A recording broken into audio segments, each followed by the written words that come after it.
Hey, hi, hello, and welcome to Diary of a Bold Woman, where we are turning up our shine, reclaiming our time, protecting our peace, and moving with bold intention as we talk all things self worth, self love, self discovery, and self leadership, everything else in between, whilst having the audacity to be awesome even when we do not feel like it. I'm your hostess with the mostest, Naomi Cherelle, a creative, a life coach, all round busy mama, doing all the things and bringing you along for the ride. Last episode, we spoke about channeling that main character energy and what that looks like, especially when you've spent a lot of your time focusing on prioritizing the wants and needs of others whilst forgetting yourself in the process. It's about self care and self leadership and making moves in a way that honors your energy and preserves your joy, your joy.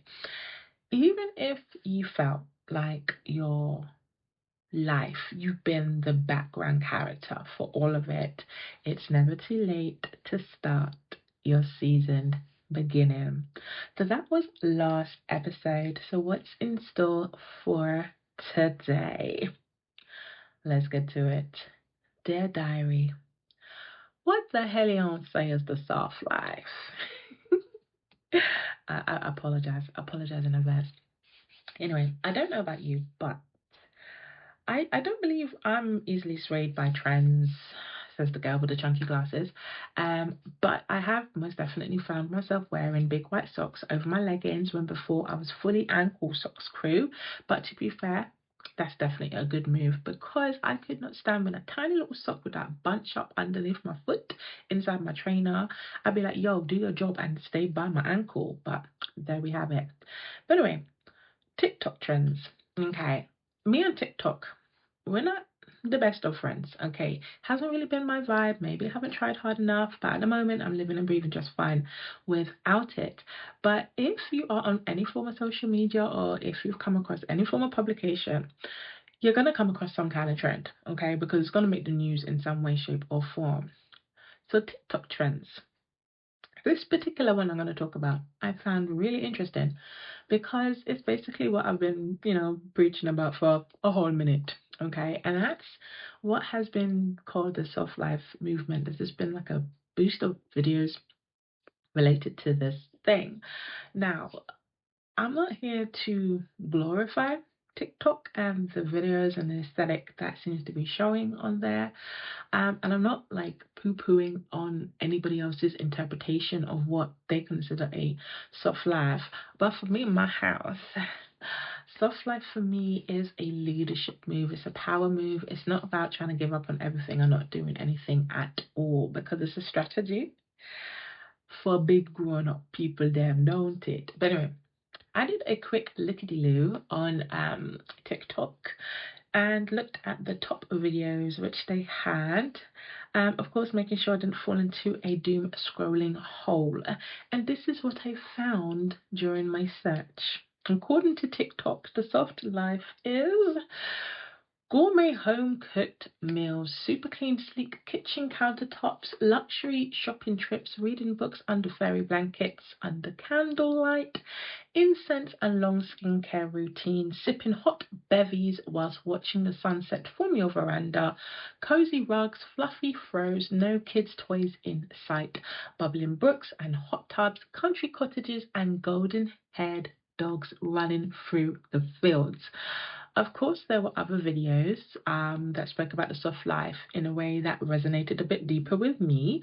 But if you only saw those soft, pastely, home looking aesthetics, you're probably gonna, yeah, hard pass because the way my life is set up, that is just not gonna happen.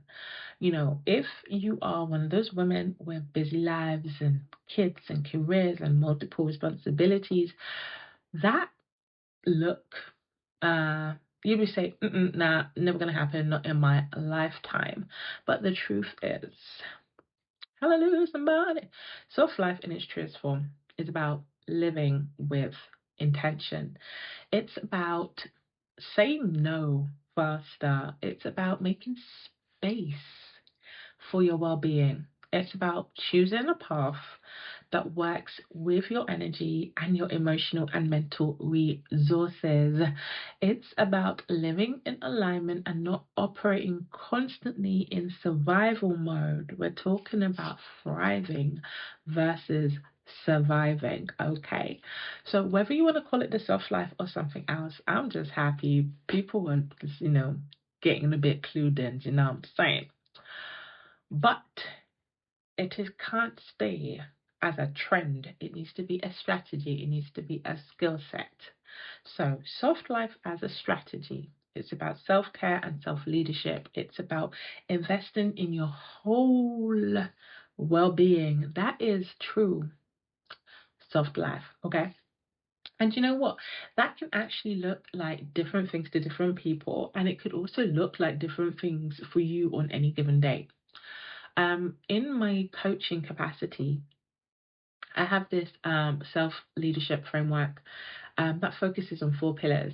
It's called the B.O.L.D method, and it has self-care and holistic well-being at its core. So one of the pillars from that framework is about owning your time, your energy, and your power. So I'm going to share a little bit with y'all. I'm going to break down that a little bit, okay? Right, so me, confession time, I have had my fair share of late nights, either because I really wanted to make a deadline, and most likely that's because my poor time management was kicking my butt, or staying up to foolish o'clock because I spent so much time doing things that actually needed to be done, related to work, relating to the kids, relating to the home, etc., that by the end of the day, I just did not feel like I had any time to decompress, and this would lead me to staying up really late, even though I'm yawning to the point where my eyes are streaming, because sleep, lay down for what? You know what I'm saying? Sleep felt like a waste of the day because I didn't get any me time. Like, does anyone understand where I'm coming from? But to be fair, let's just be honest, that's just poor energy management, okay? It's different though if it's out of your control. So for example, if you're like a mama and then you have a sick child and they can't sleep, which means you can't sleep, and then you have to nurse them through the night, especially for those dirty coughing fits. Like, seriously, why is everything worse at night? So you're in and out of sleep, you're sleeping light because you need to listen out to make sure that they ain't choking on anything, okay? So your sleep is ridiculously broken, okay? It's an absolute mess, and yet you have to get up and do it all again the very next day. But when those late nights are, I don't know, self-inflicted, the responsibilities are still waiting for you in the morning. Like, how do you feel? Me, I feel like rubbish. I will regret it, even though that season was banging. I will binge and binge and binge. Yeah, was it really worth it? It was a really good episode though. But anyway, truth is, that's just poor energy management. But effective energy management will help with your focus, your clarity, and your creativity. Hello, creatives. Because a well-rested woman will make better decisions. Think about it. When you're hungry, it's not the best decision to go shopping because you are basically asking for all manner of trouble. And that's the same concept you can apply to your rest. If I know I've got a big busy weekend coming up, I'll try to lighten my load somewhere else, because when you're done, everything just feels like a chore and everything becomes overwhelming. So I don't want to create habits of late nights and poor sleep hygiene, because you just feel it is fodder for burnout, to put it that way. So moving on from energy management, we're going to touch on boundary setting. Now, this is a biggie. Yeah. One I can fully admit I have struggled with, because I have the essence of a people-pleasing yes-man type. Okay. But when you're aiming for the soft life, what you're really saying is that you're choosing peace over chaos. Okay. This requires structure. This requires proactivity. This requires being intentional. Okay. It requires boundaries, and boundaries are for your protection, even though sometimes they feel really uncomfortable to create and really uncomfortable to uphold. You have to value your peace over that slight bit of discomfort. Because let's face it, peace, so easy to break, so easy to steal, doesn't always build up naturally. You kind of have to create it, okay? And setting appropriate boundaries for your time, for your health, for the types of things you do, the types of people you let in, that's where your peace can start to grow. All right, moving on again to self-leadership. So this, in a nutshell, is about choosing your own pace. When you make decisions that work with your current state of mind and your current mental and emotional resources, that is a power thing, okay? That is a powerful thing. It's a big move. It's having that level of self-awareness. That really is liberated. It does take a while to hone, but when you are able to get that, you get back an element of control and you find yourself being a lot more honest with yourself as well. You can't pour from an empty jug. So when you're running on empty all the time, you're not honoring yourself, okay? And all the people around you, the people that you're connected to, you cannot give your best. Okay, so as an example, admitting that you're tired, okay, that is not a weakness, it's actually a strength and a power move because you see a problem, instead of ignoring it, you will look for a proper solution to handle it. That is self leadership. It's a rebellion against society's pressure to overperform, to hustle, hustle, and grind, grind.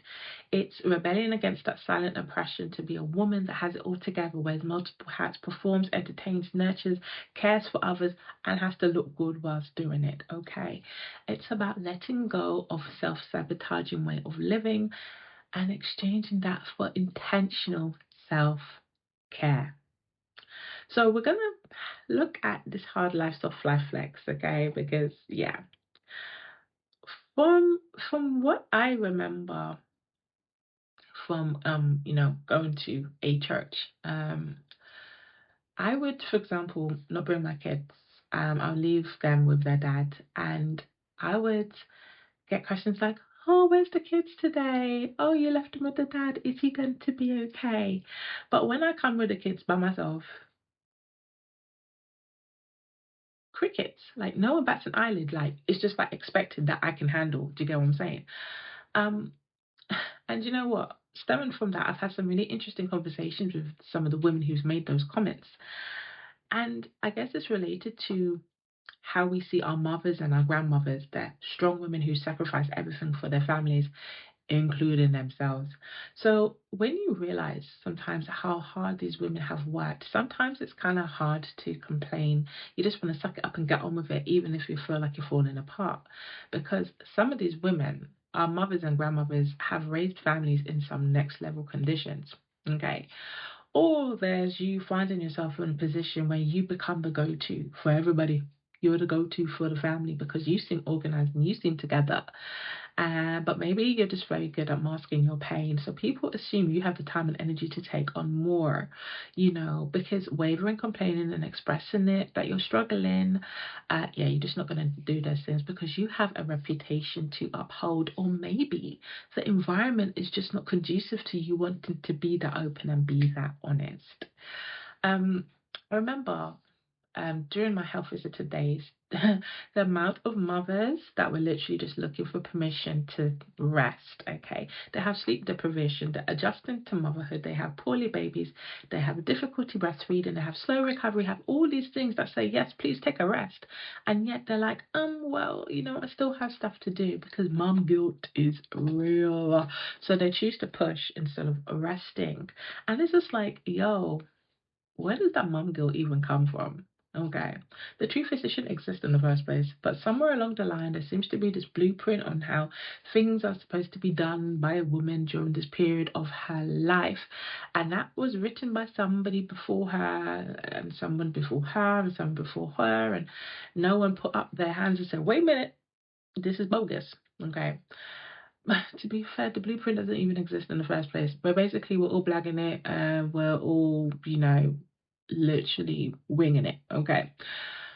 And I was the type of person who would feel guilty for being sick or taking leave because I knew that my work would have to go to somebody else or they'll be short staffed and all that kind of stuff. So I was putting others before myself in a way that was extreme to the point where it's actually detrimental to me because do you know what, in the long run, nobody else was thinking that, it was just me there killing out myself for this job. And to be fair, if anything happened, they would replace me in a heartbeat. So, killing up myself for what? But anyway, when I did finally realize that looking after myself wasn't illegal, ooh, hallelujah, somebody, okay. Yeah, while I was going through that transition of realizing that actually I can take care of myself, there's little elements of guilt in there, but they got smaller and smaller the more I realized that I do not actually need permission to look after myself. Because when I come back refreshed, when I come back more on point, when I come back with more patience, with lighter, more focused, and all these wonderful things, everybody wins. I'm not irritable little thing. Do you know what I'm saying? So, the soft life in real life, for real life, what does that actually look like? So, it can look like when you've been invited somewhere, you don't want to go. And whatever reason that is that you don't want to go, you're able to just say no, without the jade. Jade being justify, argue, defend, and explain. It's a term that I heard one life coach I've been following use, and I thought, you know what? Yeah, I like that. So, I get it. It can be uncomfortable to admit that you don't want to go somewhere. Um, and we kind of come up with some kind of excuse so that us saying no, we feel worthy of saying no or backing out of something, But is that even right? Think about it. If you are generally all peopled out, you don't feel up to something, you can't do something, or you simply don't want to, soft life version would be saying no without the paragraph and 6,000 word dissertation of explanation because we feel guilty for actually saying no. Here's another example. Soft life is honoring your day off. Okay. When I had midweek days off, it would be just as busy as my working day because I basically would cram everything that I couldn't do during my working hours into that one day. So there was a time when I was child free for a little bit and I spent most of that time cleaning the house. And then by the time the children come back, I'm tired and then the house is a mess again. So yeah, that wasn't the best move. So how I see it is don't give what you're not willing to give up. Okay. If you have a day off, you have no plans, someone asks you something, you say yes and you're actually okay with it, go ahead, do it. Right. But if you are feeling, ugh, I really don't want to, but you're still saying yes, that, my friends, is not the soft life. Okay. Last example. Soft life is going for what you want, but not from a place of panic. Now, I can't wait to talk to y'all about relationships, but that's just not happening right now. Okay. But anyway, I have definitely operated on a desperate energy level, chasing something that's kind of part of my goal, but probably wasn't the right time. Maybe there's things I needed to let go, sort out, or just get rid of, but I didn't. And so that led to setbacks and premature decision making, a whole bunch of mess. Okay. But soft life is about seeing the bigger picture, checking in with myself, seeing if I'm ready. Am I in the right state of mind, mentally, emotionally, physically? Is it the right fit for where I am comfortably? Will it create more work right now? Or can I hold it off a little bit? Will it be better a bit later? Sometimes in the pursuit of a dream, especially when you feel like, am I going to make progress? Am I where I should be? Sometimes that can make you do things which you don't need to do yet and clutch at things which are just not meant to be yours. Being patient and kind to yourself, that is soft life energy. Okay, so does soft life sound a little bit more appealing now? A trend that you don't mind getting behind, a little bit better than a rival dance, right? So reflection time. Here's a few reflective points on self-leadership for you to consider whilst you take on your soft life era. So take a moment, write these down, pause the video, whatever it is, and go through them and see what you come up with. Okay. Which boundary would change everything for me right now? Where am I choosing to struggle when I don't need to? What does ease look like in my season of life?